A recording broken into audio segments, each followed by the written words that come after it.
মুহাম্মদ সাল্লাল্লাহু আলাইহি সাল্লাম, আপনি দেখেন না উঁচু স্তম্ভের অধিকারী এরাম আদ সম্প্রদায়কে আল্লাহ কিভাবে ধ্বংস করেছেন।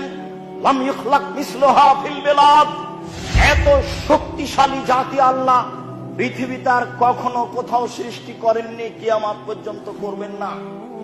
তারা ছিল বিশাল আকৃতির, স্বাস্থ্য ছিল অনেক বেশি।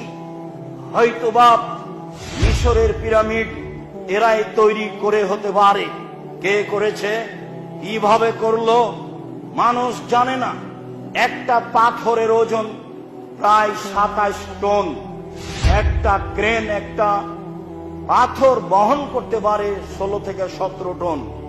যদি পাথরের ওজন হয় 27 টন, তাহলে অত উপরে কে নিয়ে গেল, কে পিরামিড বানালো? হয়তো বা এরা হতে পারে, আল্লাহ ভালো জানে, কেউ ইতিহাস জানে না সঠিকভাবে।